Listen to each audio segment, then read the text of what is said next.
first place. I think there's a lot, I could talk about this probably for 4 days, and it probably take me 2 or 3 six-packs to get through all of it, but, and I was kind of all over the place, but I'm definitely open to answer any questions and maybe expound on something that I might have left out that I shared the first time. Anything I missed, ma'am? Okay, well, first,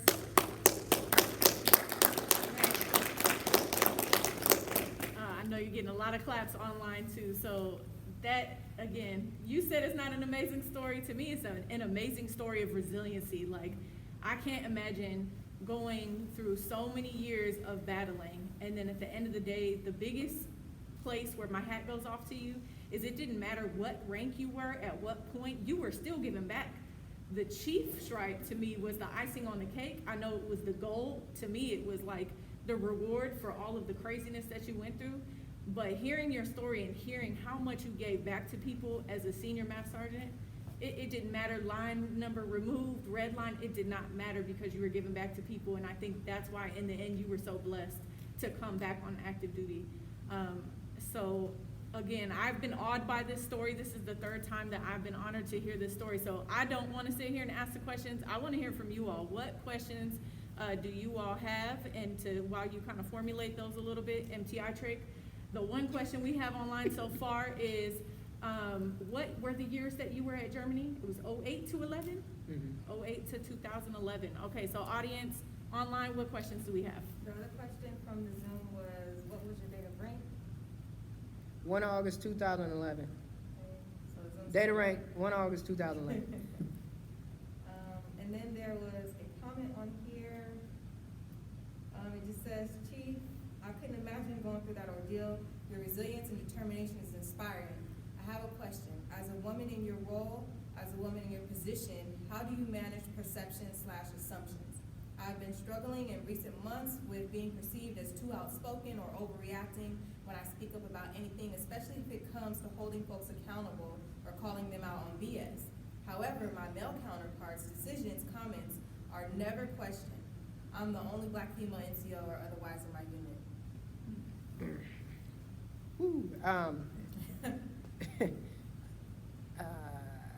Repeating all of that, I won't try to repeat all of that, but I'll try to summarize the question.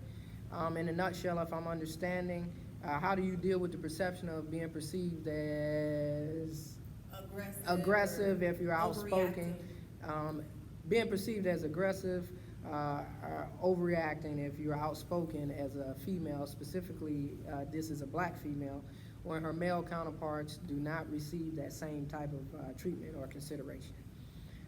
Before I go to the left side, I'm going to go to the right side, and I always offer, do your best to review you. Sometimes there is some validity to what people are telling you. And I think hearing that, if you are a woman and add more to it, a woman of color, you probably like, yeah, Pause, because we're going to have room to get the sisters together, be like, yeah, girl. Review your actions. Ask people that are around you that you have to be prepared to let them have a safe space to give you some true feedback as well. I would ask people that you think like you, and I would ask people you think care nothing about you, because those are some of the best sources of feedback. Because what do they have to gain by lying to you half the time? What's your perception of me? How does my delivery come across? Because believe it or not, sometimes there may be some things about ourselves that we can refine. Now that's one perspective of it. Now let's flip it to the other side.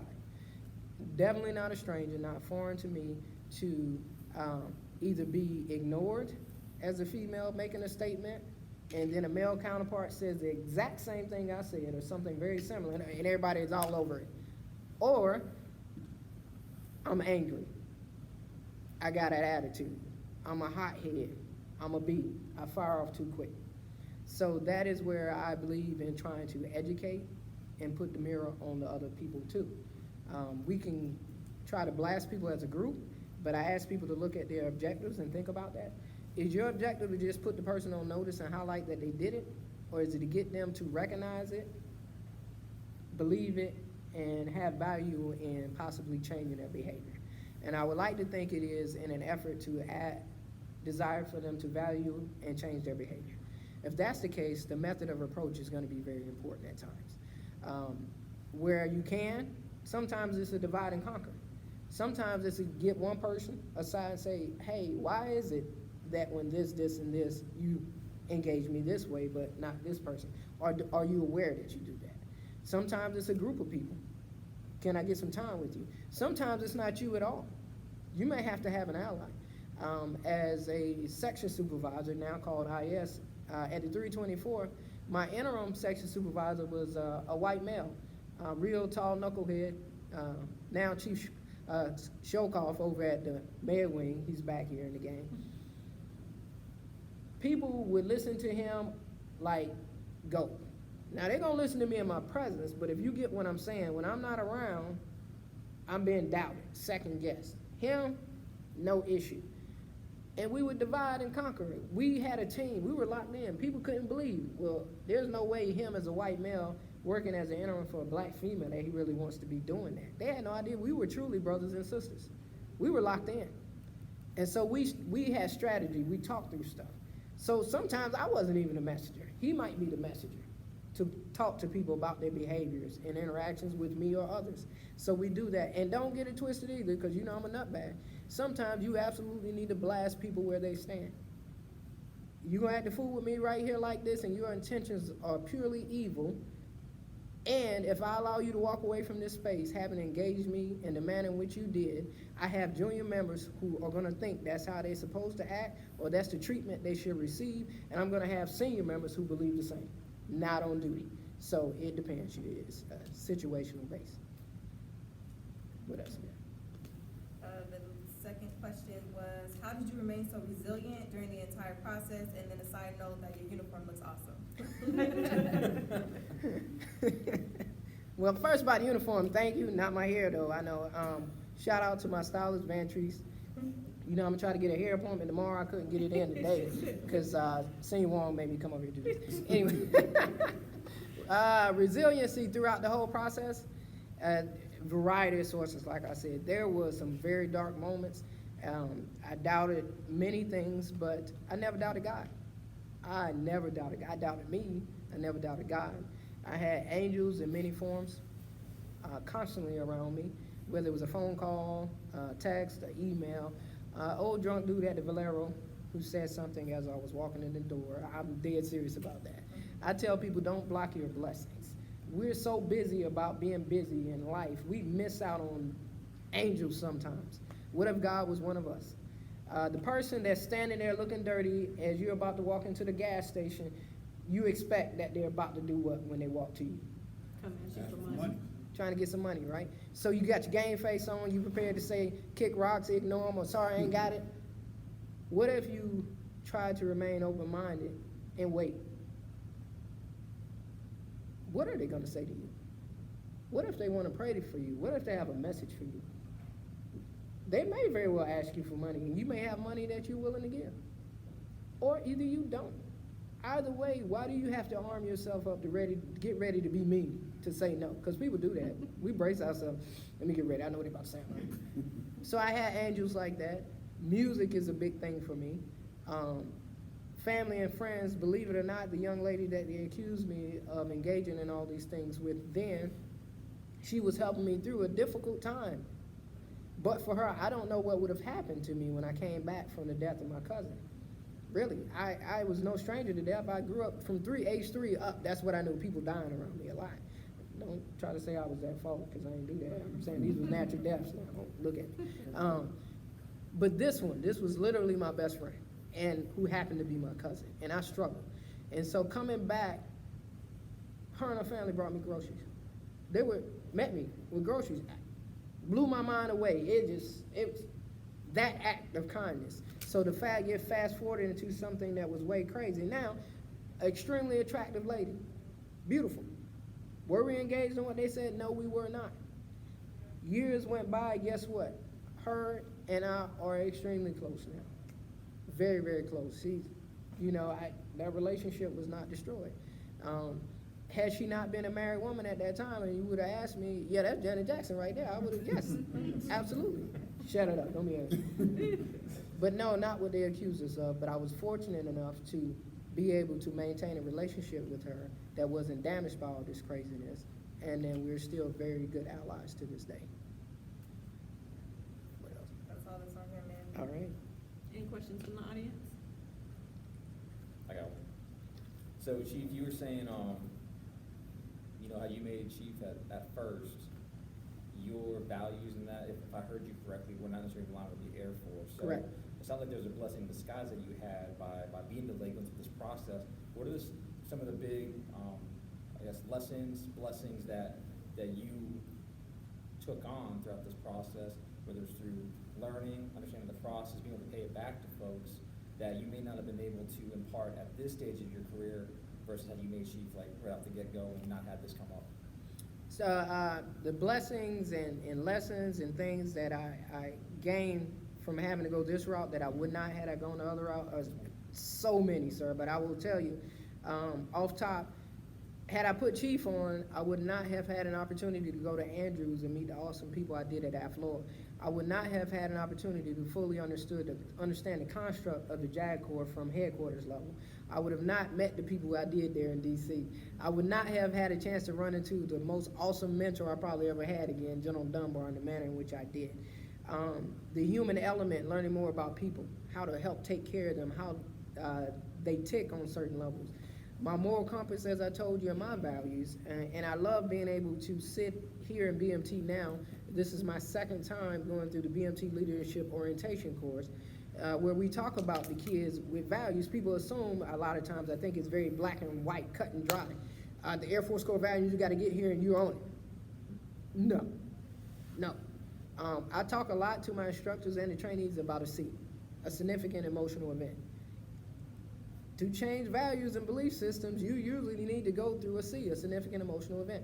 If that wasn't a C for you behind, I don't know what was.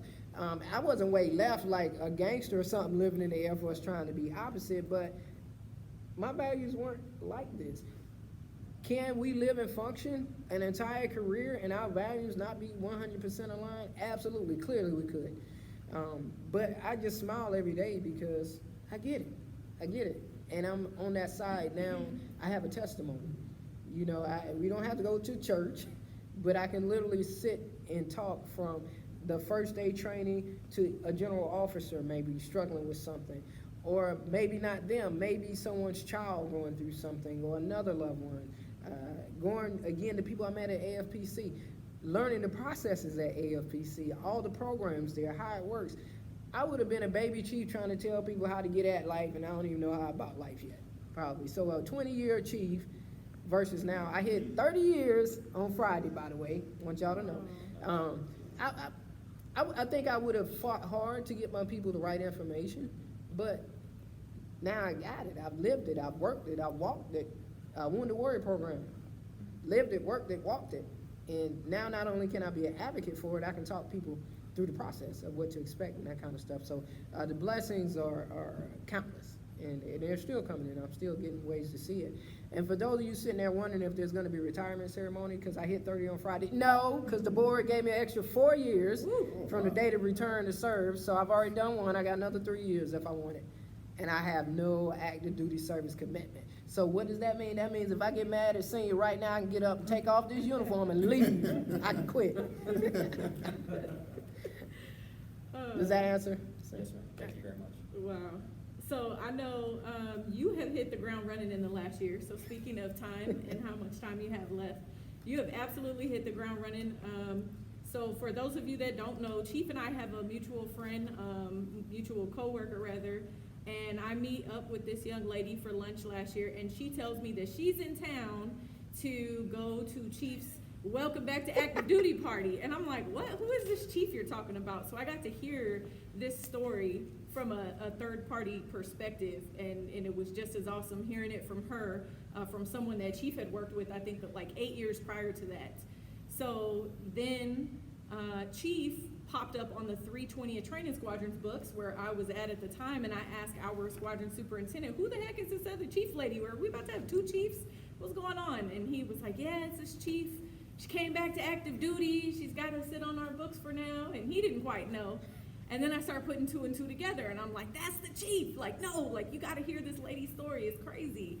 And then, once you meet Chief, you know Chief. When I met her at Wingstaff Agency, there was no doubt that she was the chief. That's why I call her the Chief TJ Hannibal, because there's no doubt once you meet her. So anyway, so she worked at Wingstaff Agency for a while before coming back home to BMT, hit the ground running. So my question for you, Chief, is you have 3 years left. You are fortunate to have 3 years left. You have already identified that. What is next? What do the next 3 years look like? What is your give back? What is it for Chief Hannibal? Woo, my give back, I'm running hard and hoping my family at the 331st will be patient with me, because my next is helping my family there. We have things to get after. I have an awesome team there, and they deserve the best. And we're working on that now. And like many organizations, I'll say the immediate fire for me is everyone is hurting, but they might not put it out there. The racial, social, civil unrest we're trying to deal with, I kind of had lost sight of the fact that I know it's there, I know we need to deal with it, but my instructors not only have to deal with their personal stuff, put the hat on, come to work, but now they got trainees who are looking to them to say, hey, I read the headlines today and this thing, or hey, I signed up to serve, but I think I made a mistake because I don't know that my country cares about me. Why should I be here? So now recognizing, because I had some good senior NCOs who said, hey, Chief, you need to check on your people. I take that to heart, and so does my commander. So that's short term there, that piece of it. We have some talent there that may not have been recognized the way it should have been. Helping those folks get where they deserve to be, as well as if there's someone that is short of the things that they think they want, arming them up. And above all, here in BMT, we are good at molding and grooming MTIs, but we fall short on molding and grooming NCOs and senior NCOs. And so we need to up our game on that. That's my short term. This may be my sunset tour at the 331st, the Wolf Pack. What? And I'm good. This is it. Now, if I'm blessed or Jay says there's something else beyond this, I'm ready for that. But I'm home. I'm home. The next is I'll stand by. Okay. You know your job description in the military is as needed, right? Mm-hmm. Yeah. Definitely. So if the AFPC folks and Jay speaks again. See, there you go. See, I know there you're you not go. gonna throw a hypothetical at you.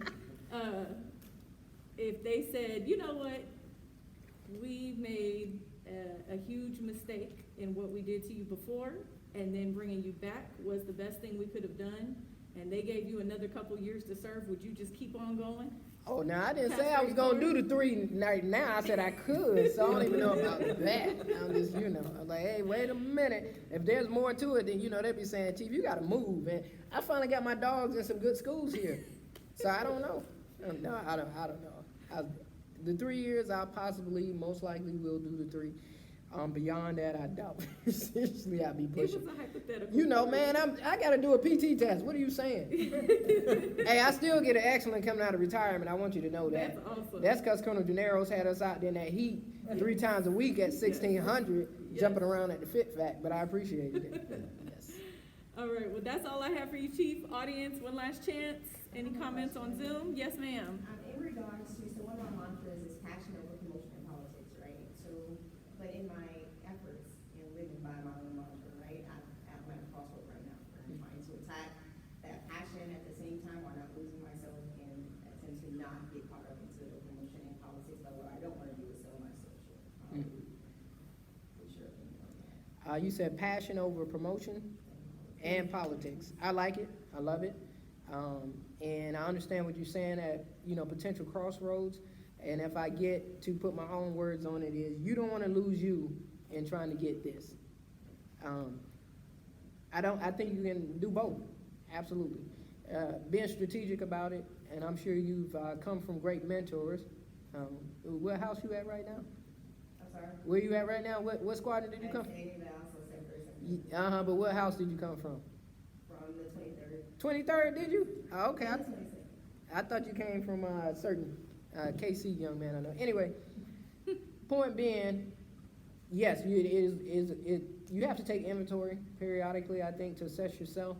But I think if you look at, okay, what is your target or targets, what's the requirements of that, you can see how to align your goals promotion and otherwise, with still being you, doing what you're passionate about, without losing yourself, so to speak.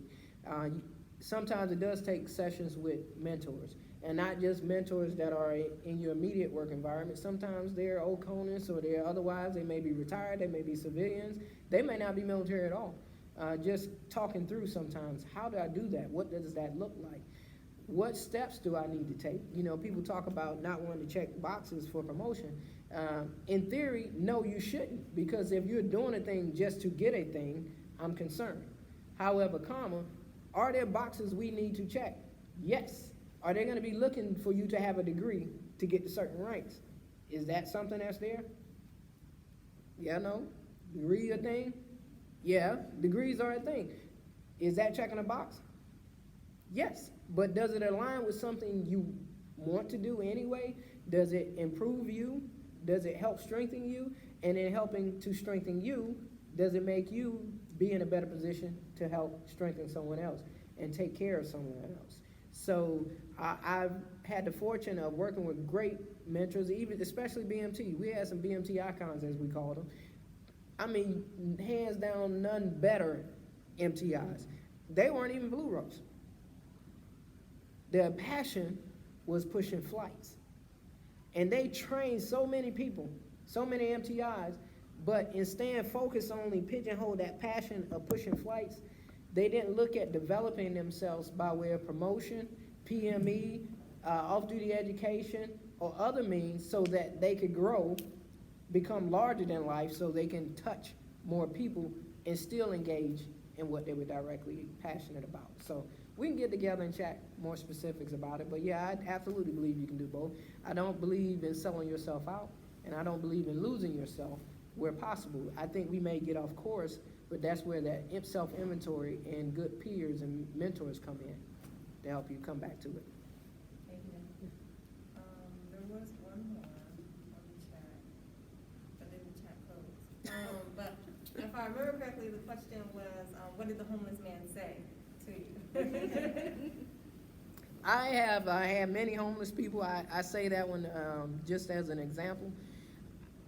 From a child back in North Carolina up through my time now, whether it's at a stoplight, and I don't do it a lot because you still got to have your wits about you. I just literally have had people in different financial and economical states. Some homeless, some look homeless, might not have been homeless, who have just breathed life into me. Some have told me I had a shining about me. Some have said, you're a child of God, hold your head up. Some have just say, oh, mama, you looking fine today. Guess what? What? Thank you, boo. I'm gonna keep walking. Hey, appreciate it. I need something to keep going. So and then some could be nasty. You just never know what you're gonna get. But yeah, so I've literally, because my father really taught me that. Pause. Give people a minute. So I guarantee you, almost everyone in here potentially has been exposed to someone on hard times that had a good word for them, but you might not have been open to hearing it. So we just probably missed it. Yes, sir. I have one last question. Chief, as far as your journey goes, and then the accomplishment of coming through all the hard times and coming on top, right? Because it made you strike back what you wanted to achieve, being able to come back in with uniform and finish like you wanted to finish. What do you cherish most? Do you cherish the journey that it took to get to this point? Or do you cherish the moment that you finally been vindicated and able to finish where you want to finish? What do I cherish the most, the journey or the moment I was able to be vindicated? Yes, ma'am. I don't know that I can really kind of separate them out. But if I was forced at gunpoint, the journey. I would have to take the journey. But for me, they kind of go together. The vindication piece, I can't say vindicated. I can say validation. Because I began to doubt myself after so many years. Am I crazy? Because, you know, when I had support and people like, look at my binder, my case, they'd be like, what the what? And when people tell you that's not possible, they can't do that, but you're living it. And people, and I would be one of them. I guarantee you if someone walked up and told me this story as it was going on, I was like, okay, what you do? It would have been more along those lines. But so to get that back, it was like validation. You're not crazy, and guess what? You're worth it. The final piece, if I can add in there that I didn't, you gonna make me walk home in the rain? That I didn't tell about my story was, I had always had this daydream that if and when I won my case, I would fly to DC, call General Dunbar, and say she's retired now, like, ask her where she was, and no matter where it was, even in Starbucks, I was gonna come there and let her promote me. And so when I won the case and I called her to tell her, and I told her about that constant daydream, and she said, absolutely not. I'm coming to where you are, we're gonna do this thing the right way. And so she flew out here, and last June, it was a 3-part turn-up. Man, that thing cost about $10,000-$12,000, I promise. But we threw down, we had a ball, and she is absolutely a woman of her word. So both, but if only one, I would say the journey is what stood out most. That's amazing, Chief. So just every time I hear this story, I swear I hear something more about you and your character that I just appreciate. So I just want to say thank you on behalf of all of us in the room, on behalf of the wing, the Diversity and Inclusion Council, 37 Training Wing, the top 3, everybody that made this a thing. Just thank you for being vulnerable with us. Thank you for sharing even more details, because I know it's hard to get in the weeds of the story after all these years, but we really, really appreciate you and this journey. So please keep doing you. It's crazy hearing this story to hear you, of all people, that got down on yourself, because we all know you in this room as unapologetically you in such a positive light, and you just bring the fun to the room all the time, and you just lift everybody up. So again, thank you so much, and you were a true inspiration today. So thank you. Thank you, everybody.